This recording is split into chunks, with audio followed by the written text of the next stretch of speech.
राजा परीक्षित एक संत हैं, श्रृंगी ऋषि। श्रमिक ऋषि समाधि लगा करके बैठे हैं।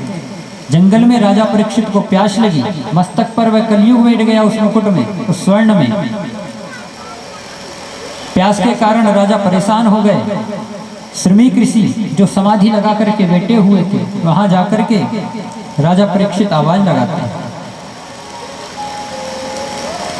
अरे महाराज जी, मुझे बहुत जोर से प्यास लग रही है, मुझे जल पिलवा दो।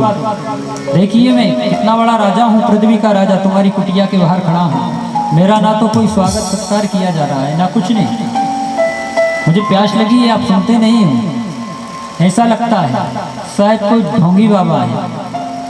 देखिए जब कलयुग राजा परीक्षित की बुद्धि में बैठा तो उसकी बुद्धि को भ्रमित कर दिया। तो परीक्षित ने क्या किया, एक मरा हुआ सर्प रास्ते में पड़ा हुआ था, बाण की नोक से उठाया और श्रमिक ऋषि के गले में डाल दिया, जो समाधि लगा करके बैठे थे। और कुछ बातें करते हुए राजा परीक्षित क्रोध में आकर के चले गए। उधर कुछ शिष्यों ने, उनके जो पुत्र थे श्रृंगी ऋषि, जो गोमती नदी में स्नान कर रहा था, उससे जाकर के कहा कि भैया आज तो आपके पिताजी के गले में बहुत बड़े राजा आए थे जिनका नाम था परीक्षित। उन्होंने आपके पिताजी के गले में मरा हुआ सर्प डाल दिया और बुरे वचन भी कहे, अपशब्द भी कहने लगा। तो इतना सुनते ही श्रृंगी ऋषि को बड़ा क्रोध आया और रोने लगा। देखिए संत, आंखों से आंसू आने लगे। मेरे पिताजी का किसी राजा ने अपमान कर दिया, ऐसे खोटे मार्ग में चलने वाले राजा को तो दंड देना चाहिए। तुरंत गोमती नदी में से जल लिया और प्रतिज्ञा पूर्वक उस ब्राह्मण बालक ने श्राप दिया, ऐसे खोटे मार्ग में चलने वाले राजा को वही सर्प आज से 7वें रोज तक्षक के रूप में आकर के राजा को डसेगा।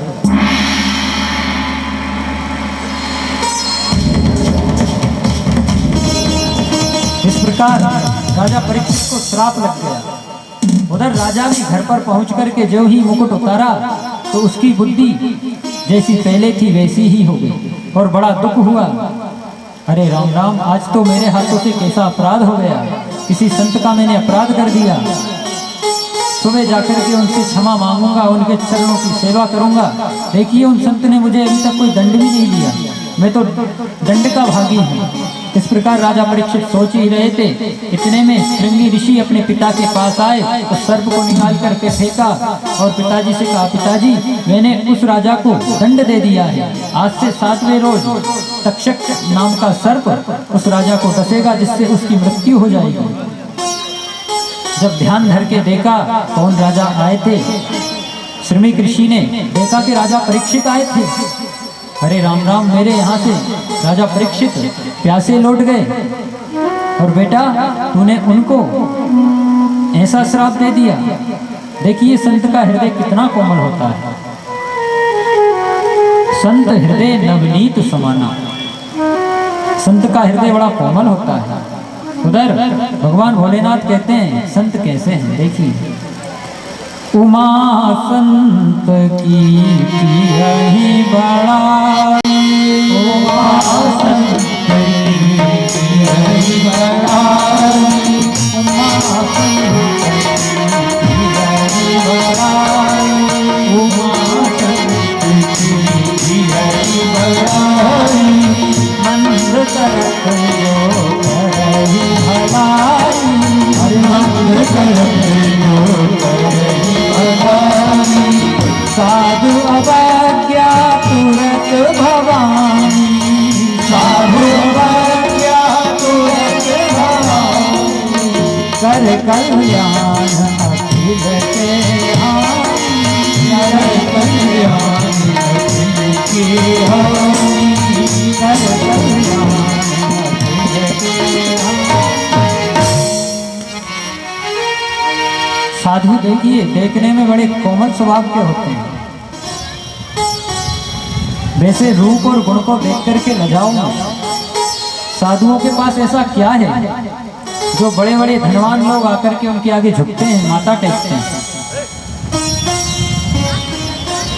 नीति शास्त्र में आता है, कोकिला नाम सरो रूपम।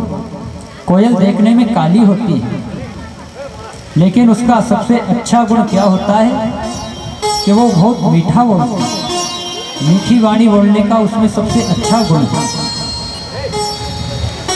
नारी रूपम पतिव्रतम। स्त्रियों का रूप क्या है? जो पतिव्रत धर्म के अनुरूप चलती हो।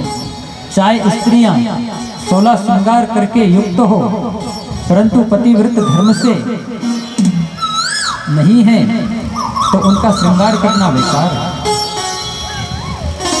जंगल में साधुओं की पत्नियां, संतों की पत्नियां सीता, अनसुईया, सावित्री बिना श्रृंगार से रहती थी, परंतु उनके पास सबसे सुंदर गहना कौन सा था? पतिव्रत धर्म। विद्या रूपम क्रूपाणाम। यदि काले व्यक्ति के पास भी विद्या है, क्रूप व्यक्ति के पास भी विद्या है, तो वे उसमें सबसे अच्छा गुण कौन सा है?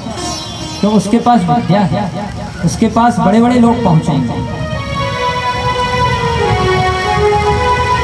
साधुओं में ऐसा क्या है? वहां पर जाकर के बड़े बड़े राजा लोग उनके आगे झुकते हैं।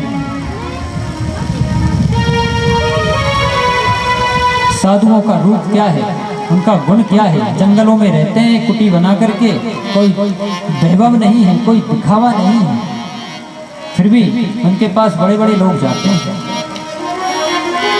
जटाएं बढ़ा लेते हैं, दाढ़ी बढ़ा लेते हैं, एक छोटी सी कॉफिन लगा लेते हैं, किसी से कुछ नहीं मांगते। लेकिन उनमें सबसे अच्छा गुण क्या है कि वे हमेशा 24 घंटे ठाकुर जी के सानिध्य में रहते हैं। उनका स्वभाव बड़ा कोमल होता है। और जो साधुओं का अपमान करता है, उसके लिए भगवान शिव भी कहते हैं, साधु अवज्ञा तुरत भवानी, कर कल्याण अखिल के हानि। जो साधुओं का अपमान करता है, संतों का अपमान करता है, वे सारे संसार का अपमान कर देता है। इसलिए कभी भी साधुओं का अपमान नहीं करना चाहिए। परीक्षित ने जब ऐसा सोचा और श्रृंगी ऋषि ने एक शिष्य को बुलाया, गौरमुख नाम के एक शिष्य को बुलाया और कहा जाकर के कि बेटा तू जा और जाकर के राजा परीक्षित को सूचित कर दो कि जो वाणी एक बार ब्राह्मण के मुख से या संत के मुख से निकल जाती है, वे लौट करके वापस नहीं आती। तो उस राजा से कहो कि तुम्हारी आयु अब केवल 7 दिन और शेष बची है, अपने जीवन का उद्धार कर लो 7 दिन में। जाओ। उस शिष्य को भेजा। गौरमुख नाम का शिष्य राजा परीक्षित के पास पहुंचा और जाकर के सूचित किया, महाराज आपको ऐसा ऐसा ब्राह्मण के बालक के द्वारा श्राप लगा है। आज से 7वें रोज तक्षक नाम का सर्प आपको डसेगा, जिससे आपकी मृत्यु हो जाएगी। गुरुदेव ने आदेश दिया है कि जाकर के राजा को सूचित कर दो और वे अपने इस जन्म को सुधार लें।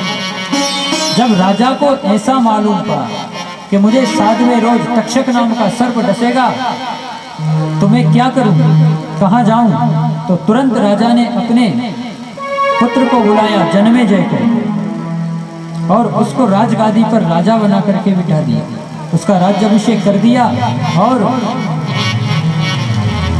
साधुओं जैसा स्वरूप बनाया और स्वरूप बना करके सारे राजपाट, घर को, तमाम दौलत को, हाथी घोड़े धूमधाम को छोड़ करके राजा चल देते हैं। देखिए कितना बड़ा राजा था, जिसका राज्य सारी पृथ्वी पे था और जिसके राज्य में कभी सूरज डूबता नहीं था। कितना बड़ा राजा है। और वह भी आज अपने कल्याण के लिए भगवान की शरण में चल देते हैं। जा रहे हैं रास्ते में, जो भी साधु पुरुष मिलता, जो विद्वान मिलता, उससे यही पूछते, महाराज मेरी अधोगति ना हो, मुझे ऐसा श्राप लगा है, मेरी मृत्यु आज से 7वें रोज हो जाएगी, मुझे कोई ऐसा मार्ग बताओ जिससे मैं अपनी मृत्यु को सुधारूं। किसी ने कहा, महाराज ऐसा करिए, आप बहुत बड़े राजा हो, आपके पास धन की कमी नहीं है, खूब दान करो। किसी ने कहा, महाराज यज्ञ करना चालू कर दो। किसी ने कहा, महाराज समाधि लगा लो। किसी ने कहा, जाप करने लगो। किसी ने कुछ कहा, किसी ने कुछ कहा, परंतु राजा की समझ में नहीं आया। राजा चलते जा रहे हैं और कहाँ पहुंच गए? गंगा के किनारे। सुर तसनी करूं। इसी तरह ये